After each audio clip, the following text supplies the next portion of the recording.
Twelfth biology की कक्षा में आप सभी का स्वागत है। जैसा कि आपको बताया गया है कि पूरे पाठ्यक्रम को समाप्त करने के बाद अब हमने चैप्टर वाइज एनसीईआरटी पर आधारित प्रश्न और उनके उत्तर देने का प्रयास कर रहे हैं। इसी कड़ी में चैप्टर नंबर 5 वंशागति और विविधता मेंडलीय वंशागति चैप्टर को अध्ययन कर रहे थे। चैप्टर का नाम जैसा कि आपको बताया heredity and variation Mendelian heredity है। इस चैप्टर के अंतर्गत आपको 8 प्रश्नों के जवाब पिछले वीडियो के माध्यम से दिए जा चुके हैं। इस अध्याय के अंतर्गत हम मेंडलीय वंशागति के बारे में अध्ययन कर रहे थे।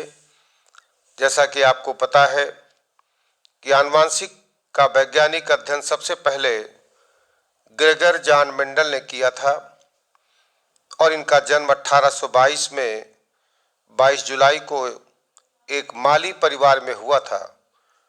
मेंडल ऑस्ट्रिया देश के ब्रून के मठ में एक पादरी थे।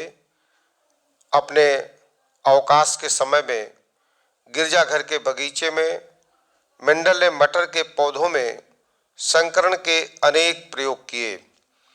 8 वर्षों के कठिन परिश्रम के पश्चात इन प्रयोगों से प्राप्त निष्कर्षों के आधार पर मेंडल ने 1865 में आनुवंशिकता के सिद्धांतों का प्रतिपादन किया और आधुनिक आनुवंशिकी की नींव डाली। इसी कारण से मेंडल को आधुनिक आनुवंशिकी का जनक कहते हैं। इन प्रयोगों को the annual proceedings of natural history society of Brunn नामक साधारण सी पत्रिका में प्रकाशित किया था।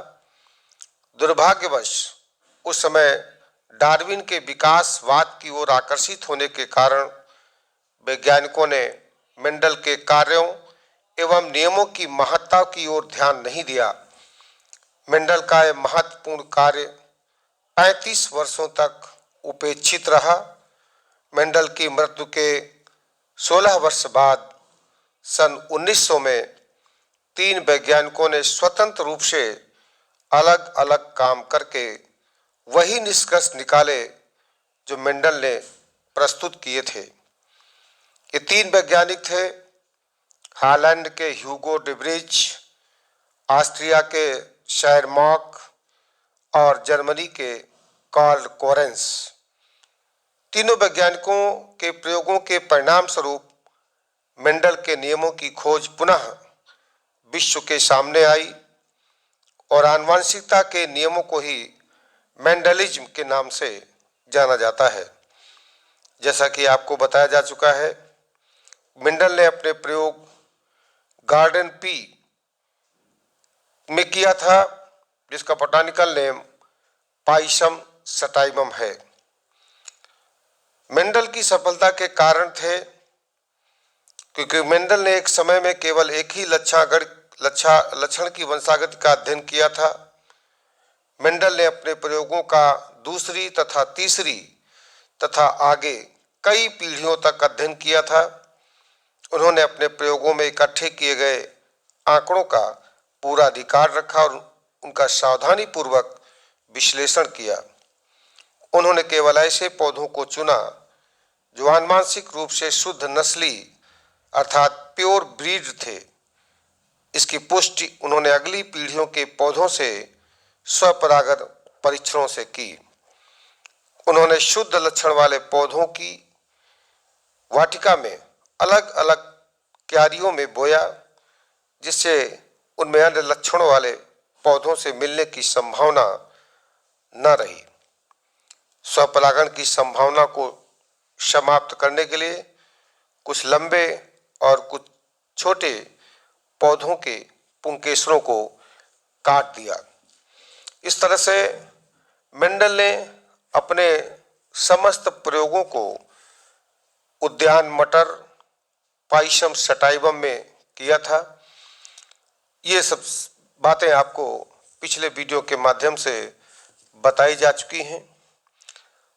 प्रश्न संख्या 8 तक आपको उत्तर प्रेषित किए जा चुके हैं। इसी कड़ी में आज हम प्रश्न संख्या 9 से इस चैप्टर को कंटिन्यू करते हैं। प्रश्न संख्या 9 थी, आनुवंशिकी में टी.एच. मॉर्गन के योगदान का संक्षिप्त उल्लेख करिए। तो आपने टी.एच. मॉर्गन का नाम सुना है। इन्हें फादर ऑफ एक्सपेरिमेंटल जेनेटिक्स के नाम से भी जाना जाता है। मॉर्गन ने ड्रोसोफिला मेलानोगास्टर पर एक मोनोहाइब्रिड तथा डाइहाइब्रिड के प्रयोग किए थे। मॉर्गन ने लिंग सहलग्न वंशागत संबंधी समझ विकसित करने के लिए विशिष्ट योगदान दिया। मॉर्गन ने ही ड्रोसोफिला में सहलग्नता समूहों का आविष्कार किया।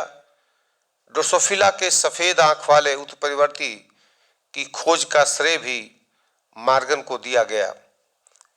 उनके इन्हीं विशिष्ट कार्यों के लिए उन्हें फादर ऑफ एक्सपेरिमेंटल जेनेटिक्स अर्थात प्रायोगिक आनुवंशिकी का जनक कहा जाता है।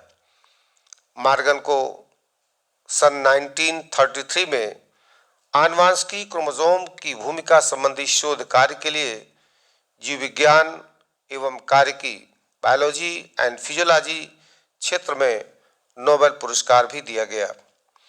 इस प्रकार से हम कह सकते हैं कि आनुवंशिकी में टी.एच. मॉर्गन का योगदान, पहला ड्रोसोफिला पर आनुवंशिक प्रयोग किए, दूसरा सहलग्नता का गुणसूत्री सिद्धांत प्रस्तुत किया और तीसरा गुणसूत्रों के मानचित्र को भी बनाया था। इसी प्रकार से अगला प्रश्न है प्रश्न संख्या 10, वंशावली विश्लेषण क्या है और यह विश्लेषण किस प्रकार उपयोगी है।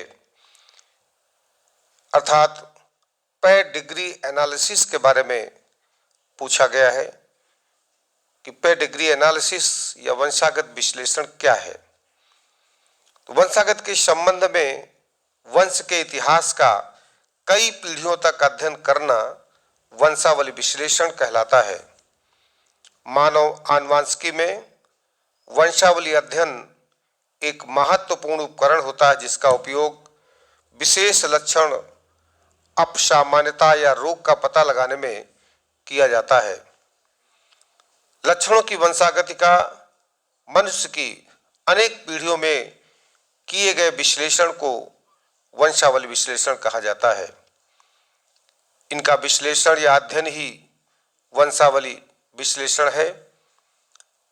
लक्षण मानव रोगों से संबंधित हो सकते हैं, जैसे हीमोफीलिया, कलर ब्लाइंडनेस, रंजकहीनता या एल्बिनिज्म, लंबाई यानी हाइट और उपापचय की कुछ जन्मजात त्रुटियां, सम इनबॉर्न एरर ऑफ मेटाबॉलिज्म, आंखों का रंग, जीभ की रोल करने की क्षमता, ये सभी पेडिग्री एनालिसिस के अंतर्गत आती हैं। पेडिग्री एनालिसिस का महत्व क्या है?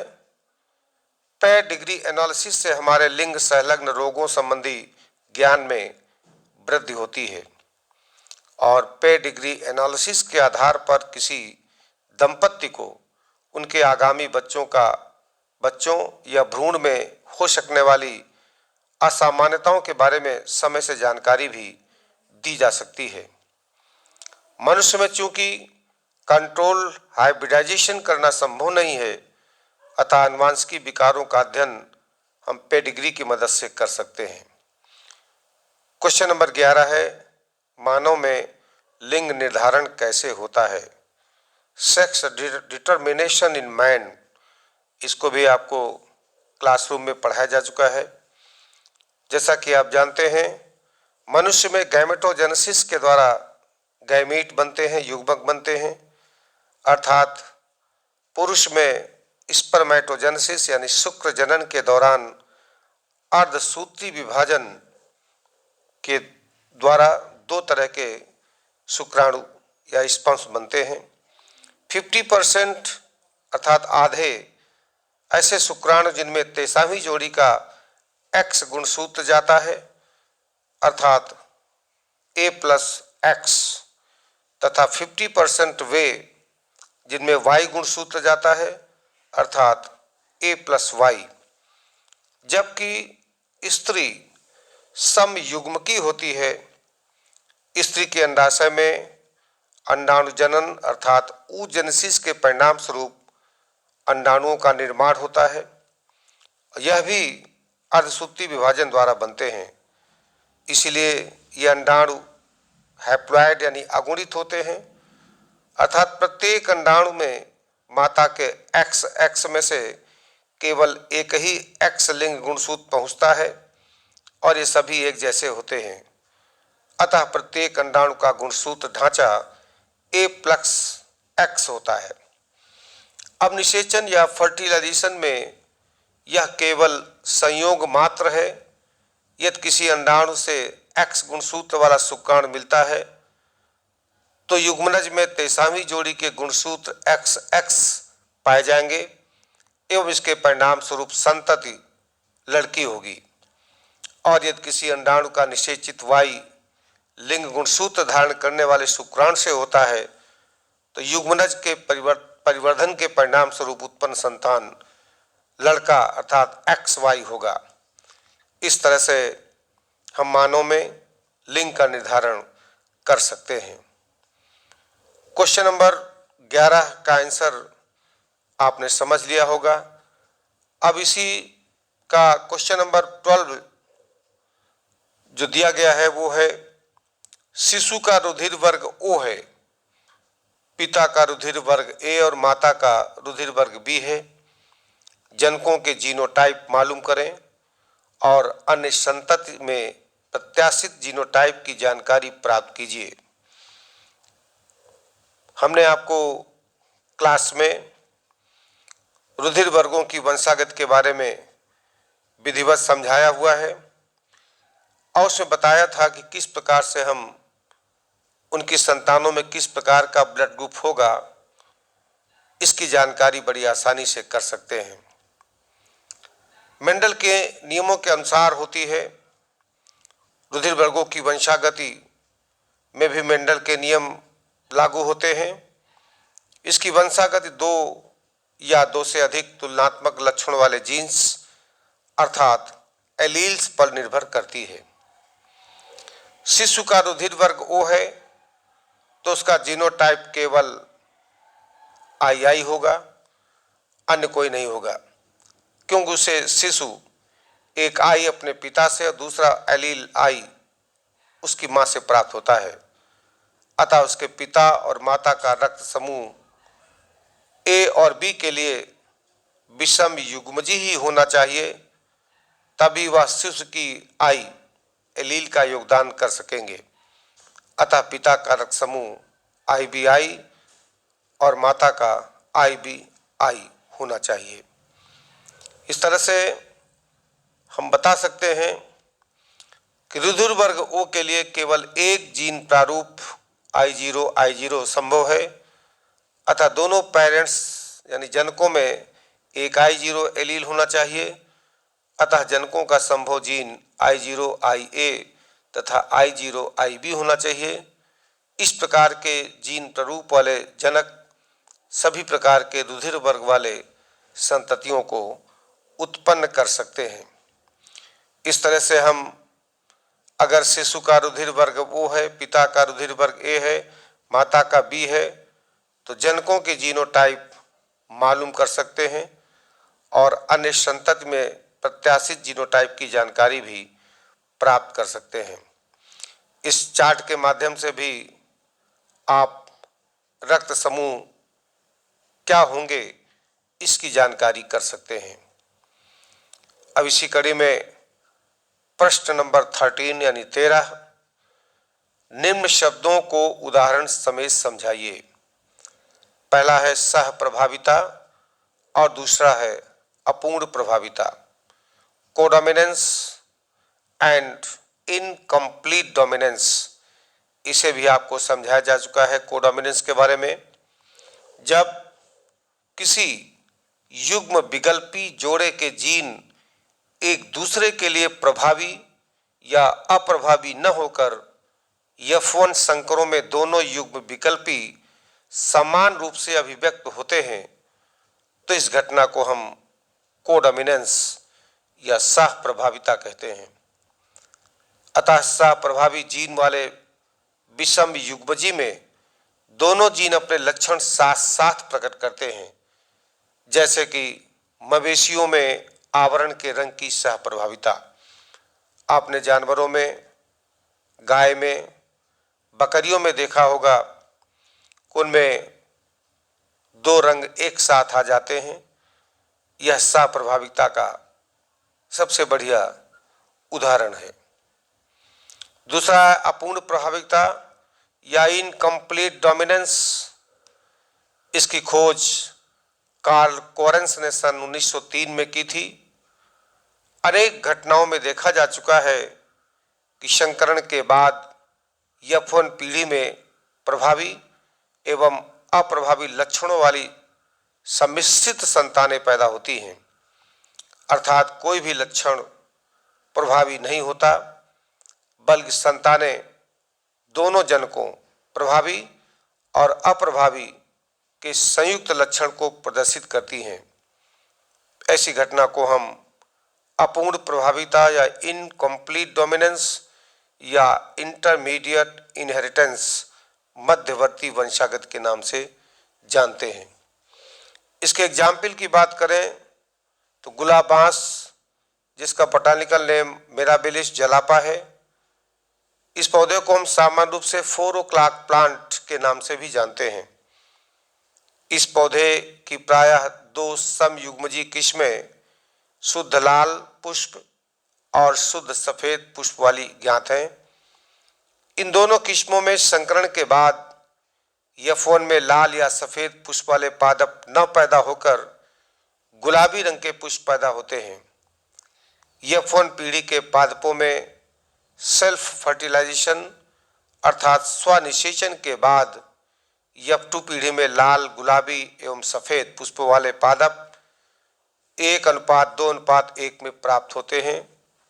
यह समलक्षणी फिनोटाइप या समजीनी अनुपात को दर्शाता है। अगला क्वेश्चन नंबर 14, बिंदु उत्परिवर्तन क्या है? एक उदाहरण दें। पॉइंट म्यूटेशन के बारे में पूछा गया है। बिंदु उत्परिवर्तन ऐसे परिवर्तन हैं जो डीएनए के अति विशिष्ट भाग जैसे न्यूक्लियोटाइड को प्रभावित करते हैं। जीन्स आनुवांशिक सूचनाओं को आनुवांशिक कोड के रूप में ले जाते हैं। न्यूक्लियोटाइड के क्रम में तथा प्रकृति में होने वाला परिवर्तन जीन के प्रकटन को प्रभावित करता है, जैसे कि sickle cell anaemia point mutation का ही एग्जाम्पल है। अर्थात जीन में केवल एक क्षारक के विलोपन या निवेशन या प्रतिस्थापन को हम पॉइंट म्यूटेशन के नाम से जानते हैं। या हम यूं कह सकते हैं कि डीएनए की किसी एक क्षार युग्म या न्यूक्लियोटाइड क्रम में होने वाला परिवर्तन पॉइंट म्यूटेशन या बिंदु उत्परिवर्तन कहलाता है। और उदाहरण के बारे में आपको बता चुके हैं, सिकल सेल एनीमिया इसका बढ़िया उदाहरण है। अब बात करते हैं क्वेश्चन नंबर 15, वंशागति के क्रोमोसोम वाद को किसने प्रस्तावित किया? क्रोमोसोमल थ्योरी ऑफ इनहेरिटेंस, इसको भी आपने पढ़ा हुआ है। वंशागत के क्रोमोसोम वाद को शटन और वावेरी ने 1902 में प्रस्तुत किया था। तो वंशागत के क्रोमोसोम वाद को शटन और वावेरी ने प्रस्तावित किया है। अब आते हैं क्वेश्चन नंबर 16, जो इस चैप्टर का एनसीईआरटी प्रश्न के अंतर्गत आखिरी प्रश्न है। क्वेश्चन नंबर 16, किन्हीं दो अलिंगी सूत्री आनुवांशिक विकारों का उनके लक्षणों सहित उल्लेख करिए। तो आपने भी इसको अच्छी तरह से पढ़ा है। बीडल और टाटम के एक जीन एक एंजाइम परिकल्पना, one gene one enzyme concept के पश्चात यह निश्चित हो गया कि अनेक रोग जीनी व्यतिक्रम या जेनेटिक डिसऑर्डर के कारण होते हैं। मानव में होने वाले अलिंग सूत्री विकारों को हम कई तरह से जान सकते हैं। उसमें सबसे कॉमन है डाउन सिंड्रोम या मंगोलिज्म, दूसरा है पटाउ सिंड्रोम, तीसरा है फिनाइल कीटोन्यूरिया या PKU। सबसे पहले हम जानते हैं पटाउ सिंड्रोम के बारे में। पटाउ सिंड्रोम का अध्ययन के पटाउ 1960 ने किया था। यह 13वीं जोड़ी के अलिंग गुणसूत्र यानी ऑटोसोम की ट्राइसोमिक अवस्था के कारण होता है।